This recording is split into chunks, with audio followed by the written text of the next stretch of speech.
اعوذ باللہ من الشیطان الرجیم بسم اللہ الرحمن الرحیم السلام علیکم ورحمۃ اللہ وبرکاتہ۔ کلاس ہشتم کے طلبہ و طالبات کو اردو کی آن لائن کلاس میں خوش آمدید۔ آج ہمارا اردو کا چھٹا لیکچر ہے۔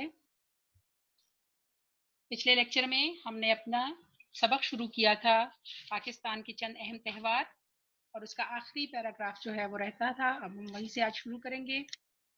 آپ نے پچھلے لیکچر میں پاکستان کے اہم تہواروں کے بارے میں پڑھا کہ کس طریقے سے یہ تہوار جو ہیں وہ پاکستان کے لوگوں کو آپس میں اتحاد اور اتفاق سے رکھتے ہیں، اور کس طرح ان میں اخوت کا جذبہ جو ہے وہ بیدار ہوتا ہے، اور یہ کون سے اہم مقاصد جو ہیں وہ ان سے حاصل کیے جا سکتے ہیں۔ تو آج ہم آگے پڑھیں گے لاسٹ پیج پہ، صفحہ نمبر 22 پہ دیکھیے گا۔ آخری جو تہوار ہے، جو چوتھے نمبر کا تہوار ہے، وہ ہے سبی میلہ۔ شروع کرتے ہیں پڑھائی۔ سبی درہ بولان کے دہانے پر آباد ایک قدیم شہر ہے۔ دہانے کہتے ہیں کنارے پر، یعنی یہ درہ بولان کے بالکل کنارے پہ جو ہے یہ شہر آباد ہے۔ قدیم پرانا یہ شہر کوئٹہ سے 3 گھنٹے کی مسافت پر جنوب مشرق کی طرف واقع ہے۔ مسافت فاصلے کو کہتے ہیں، ٹھیک ہے، یعنی جب سفر شروع کرتے ہیں تو 3 گھنٹے لگتے ہیں تقریباً کوئٹہ سے سبی تک پہنچنے میں۔ یہاں ہر سال 15 فروری کو ایک شاندار ثقافتی میلہ منعقد ہوتا ہے، انعقاد کیا جاتا ہے یہاں پہ بھی ایک میلے کا۔ پاکستان کے قومی تہواروں اور میلوں میں سبی میلہ بھی اپنی مقبولیت کے باعث نمایاں مقام رکھتا ہے۔ اس میلے کی روایت بھی 1 صدی سے زیادہ عرصے پر محیط ہے۔ محیط کا مطلب ہے چھائی ہوئی، اور 1 صدی یعنی 100 سال سے یہ میلہ جو ہے یہ اسی مقام پر لگ رہا ہے، اور لوگ اسی طرح 100 سال سے یہ میلہ جو ہے یہ منعقد کیا جا رہا ہے، اور لوگ اس میں اسی طرح شریک ہوتے ہیں اور اپنے اپنے علاقوں کے ثقافت کے بارے میں دوسروں کو بتاتے ہیں۔ یہاں نمائش لگتی ہے اور لوگ جو ہے وہ یہاں پہ آ کر دوسرے علاقوں کے ثقافت سے آگاہ ہوتے ہیں۔ یہ میلہ پہلی بار 1885 یعنی 1885 میں منعقد ہوا، سب سے پہلی دفعہ، ٹھیک ہے جی۔ اس میلے میں پورے پاکستان سے شائقین اکٹھے ہوتے ہیں۔ شائقین شوق رکھنے والے، دیکھنے والے، یعنی جو جن کو شوق ہوتا ہے اس طرح کے میلوں میں جانے کا، وہ یہاں پہ ضرور جو ہے وہ آتے ہیں، یہاں پہ اکٹھے ہوتے ہیں۔ اعلیٰ نسل کے جانوروں کی نمائش اور مختلف ثقافتی پروگرام اس میلے کی رونق اور دلکشی کو بڑھاتے ہیں۔ رونق یعنی اس کی خوبصورتی میں اور اس کی جو ہے دلکشی میں اضافہ کرتے ہیں۔ میلے میں قبائلی ملبوسات اور دستکاریوں کی نمائشیں بھی ہوتی ہیں۔ ملبوسات پچھلے بھی اس میں آپ کو بتایا تھا، لباس کو کہتے ہیں۔ دستکاریاں یعنی ان کی جو بنائی ہوئی چیزیں ہیں ان کی نمائش ہوتی ہے، یہاں پہ رکھے جاتے ہیں اور لوگ جو ہیں ان کو دیکھتے ہیں، اور مخصوص علاقائی رقص اور ناچ بھی پیش کیے جاتے ہیں، یعنی ہر علاقے کے لوگ جو ہیں وہ آتے ہیں اور اپنے اپنے علاقے کا رقص بھی یہاں پہ وہ کرتے ہیں اور لوگوں کو دکھاتے ہیں۔ ان علاقائی اور قومی تہواروں، اب یہ سارا ہم نے پڑھا، تو ان سے یعنی جو پاکستان کے اہم تہوار ہیں ان سے کیا حاصل کیا جاتا ہے، اس سے جو ہے لوگ ایک دوسرے کے قریب آتے ہیں، لوگ ایک دوسرے کے علاقوں کے بارے میں جانتے ہیں، اور بہت سی ایسی چیزیں جو شاید ان کو نہیں پتا ہوتا، وہ ان میلوں میں اور ان تہواروں کے ذریعے لوگ ان کو جاننے کا موقع ملتا ہے۔ ان علاقائی اور قومی تہواروں کے علاوہ بھی میلے اور تہوار منعقد ہوتے ہیں۔ یہ جو چند آپ کو بتائے ہیں یہ تو چونکہ بہت بڑے بڑے ہوتے ہیں اس لیے ان کے بارے میں بتایا، اس کے علاوہ بھی بہت سے وہ اور منعقد تہوار جو ہے وہ ہوتے ہیں۔ بزرگان دین یعنی جو ہمارے دین کے بزرگ ہیں، اور صوفیاء کرام جو صوفی حضرات ہیں، ان کے مزاروں پر سالانہ اور عرسوں کا انعقاد بھی کیا جاتا ہے۔ عرس منائے جاتے ہیں جی مختلف مزاروں پر، اور عرس جو ہے وہ اس دن منایا جاتا ہے جس دن ان کا تاریخ پیدائش پہ یا تاریخ وفات پہ جو ہے وہ اس دن ان کے عرس منائے جاتے ہیں۔ 2 3 دن عرس جاری رہتے ہیں، لوگ ان میں بھی شرکت کرتے ہیں۔ ان عرسوں کے موقع پر بھی مختلف تقریبات منعقد ہوتی ہیں جن میں دور نزدیک سے لوگوں کی بڑی تعداد شریک ہوتی ہے۔ ان تہواروں اور میلوں میں لوگوں کو ایک دوسرے کے قریب آنے کا موقع بھی میسر آتا ہے، اور وہ ایک دوسرے کے طور طریقے اور رسم و رواج سے بھی آشنا ہوتے ہیں۔ یعنی یہ عرس جو ہیں یہ بھی ہم کہہ سکتے ہیں کہ یہ بھی وہی کام کرتے ہیں جو مختلف تہوار یا مختلف میلے جو ہیں وہ کرتے ہیں، ٹھیک ہے جی۔ اب ہم اس کی جلدی سے مشق دیکھ لیتے ہیں۔ مشقی سوالات ہیں آپ لوگوں کے پاس۔ دیکھا آپ لوگوں نے تہواروں کے بارے میں آپ نے پڑھا، آپ نے جانا کہ کون کون سے تہوار جو ہیں وہ اہم ہیں اور کون کون سے میلے جو ہیں وہ منعقد ہوتے ہیں پاکستان میں۔ پہلا سوال آپ کے پاس ہے، سوالات کے جوابات یہ دیکھیں جی۔ سوالات کے جوابات ہیں: پاکستان کی تہذیب و ثقافت کیسی ہے پاکستان میں؟ جواب اس کا ہے جی، پاکستان میں مختلف ثقافتوں اور تہذیبوں کا رنگ شامل ہے۔ اس کی مثال ایک رنگا رنگ گلدستے جیسی ہے۔ پاکستان کے مختلف صوبوں کے رہنے والے لوگوں کی تہذیب و ثقافت اگرچہ انفرادیت کے حامل ہے، یعنی وہ ایک دوسرے سے مختلف ہیں، لیکن اسلامی نظریات کے وحدت نے انہیں ایک لڑی میں پرو دیا ہے. ٹھیک ہے، یہ میں کافی ایکسپلین کر چکی ہوں پچھلے لیکچر میں. پھر سوال نمبر 2، لوگ ورثہ میں کن اشیاء کی نمائش کی جاتی ہے؟ لوگ ورثہ کے میلے میں صوبوں کی دستکاری اور گھریلو صنعتوں کی نمائش ہوتی ہے، یہ اس کا جواب. اگلا، اور پورے پاکستان سے لوگ جو ہے اپنے ہاتھوں سے تیار کی ہوئی مختلف چیزیں نمائش کے لیے رکھتے ہیں. اگلا سوال، کوئی سے 4 مذہبی تہواروں کے نام لکھیں. جواب اس کا ہے عید الفطر، عید الاضحیٰ، عید میلاد النبی اور شب برات. ٹھیک ہے جی، شب برات جو ہے یہ بھی تہوار ہے مذہبی. اگلا سوال، شندور کا محل وقوع بیان کرے. جواب اس کا ہے شندور کا خوبصورت علاقہ گلگت اور چترال کے درمیان قراقرم، ہندو کش اور پامیر کے پہاڑی سلسلوں کے سنگم پر واقع ہے. سنگم کا مطلب علاقہ. اگلا سوال، سمندر کی سطح سے شندور کی بلندی کتنی ہے؟ جواب ہے شندور سمندر کی سطح سے 3738 میٹر کی بلندی پر واقع ہے. ٹھیک، یہ آپ کا سوال جواب ہو گئے. اگلا آپ کا سوال نمبر 2 ہے، سبق کے چند اہم پاکستان کے چند اہم تہوار کے مطابق درست جواب کی نشاندہی کریں. پہلا آپ کا ہے جی، پاکستان کی ثقافت تہذیب و ثقافت کی مثال ہے، ایک پھول کی، ایک رنگا رنگ گلدستے کی، ایک خوبصورت درخت کی، ہری بھری گھاس کی، تو ایک رنگا رنگ گلدستے کی. آپشن نمبر 2 جو ہے وہ اس کا آپشن صحیح ہے. پھر پاکستان کے مختلف علاقوں کے لوگوں کو ایک لڑی میں پرو دیا ہے، کس چیز نے؟ لسانی نظریے نے، قبائلی نظریے نے، صوبائی نظریے نے، یا پھر اسلامی نظریے نے؟ جی ہاں، اس کا آنسر ہے اسلامی نظریے نے. آپشن نمبر 4 جو ہے وہ اس کا صحیح آپشن ہے. آپ اپنی کتابوں پہ ساتھ ساتھ یہ ان کو سرکل کریں یا ٹک لگائیں ان صحیح آنسرز کو. ٹھیک ہے جی.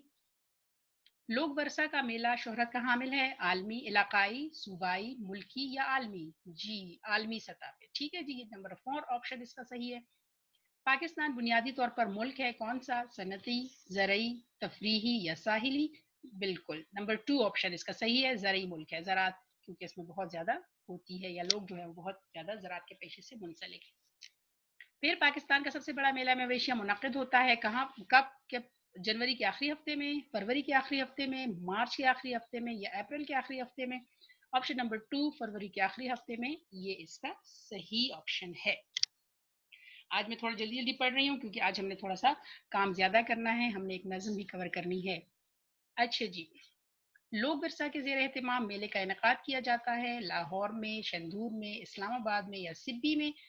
جی اس کا 3 آپشن نمبر ہے اسلام آباد میں. ٹھیک ہے جی، یہ نمبر 3 جو ہے یہ اس کا صحیح آنسر ہے. پاکستان کا دل کہا جاتا ہے کس کو؟ اسلام آباد کو، کراچی کو، ملتان کو یا لاہور کو؟ جی آپشن نمبر 4 لاہور کو. پھر اگلا سوال ہے، اگلا جو ہے وہ آپ کا ہے ایم سی کیوز. ہر سال سبی میلے کا انعقاد ہوتا ہے کہاں، کب؟ 15 جنوری کو، 15 فروری کو، 15 مارچ کو یا 15 اپریل کو؟ آپشن نمبر 2 ہے 15 فروری کو اس کا انعقاد کیا جاتا ہے. یہ آپ نے اس پہ جو ہے یہ آپ کے ایم سی کیوز ہو گئے. اگلا سوال آپ کا ہے کہ الفاظ کے معنی لکھیے اور جملوں میں استعمال کریں. یہ جملے میں نے آپ کو بنا دیے ہیں، یہ لکھ دیے ہیں یہاں پہ. یہ الفاظ معنی آپ لوگ پہلے بھی کر چکے ہیں، یہ اس کے ساتھ ساتھ آپ دیکھتے جائیں. مسافت، فاصلہ یا دوری. طائف مکہ سے 2 گھنٹے کی مسافت پر ہے. مویشی، جانور، مویشی پالنا دیہاتیوں کا پیشہ ہے. محیط، چھایا ہوا. اس کے معنی بھی لکھے ہوئے ہیں اور اس کے جملے بھی. ٹھیک ہے جی. اللہ کی ذات ہر شے پر محیط ہے. نمائش، دکھاوا. ہر ہفتے جناب باغ میں پھولوں کی نمائش ہوتی ہے. فروغ، ترقی دینا. تعلیم کو فروغ دے کر ہی ترقی کی امید کی جا سکتی ہے. دستکاری، ہنرمندی. حکومت نے بچوں کو ہنرمند بنانے کے لیے جگہ جگہ دستکاری اسکول کھول رکھے ہیں. یہ آپ کا سوال، یہ جملے آپ کے ہو گئے. اگلا سوال آپ کا ہے جی، درج ذیل الفاظ میں سے مذکر مؤنث الگ کریں. یہ دیکھیں مذکر الفاظ میں نے لکھ دیے ہیں اور پھر اس کے مؤنث بھی الگ کر دیے ہیں. مذکر الفاظ ہے عرس، رقص، محیط، مزار، اور مؤنث الفاظ ہیں ثقافت، تہذیب اور روایت.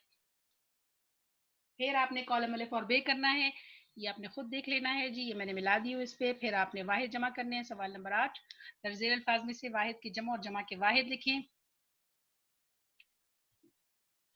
ملک، ممالک، مقاصد، مقصد، ذریعہ، ذرائع، قبیلہ، قبائل،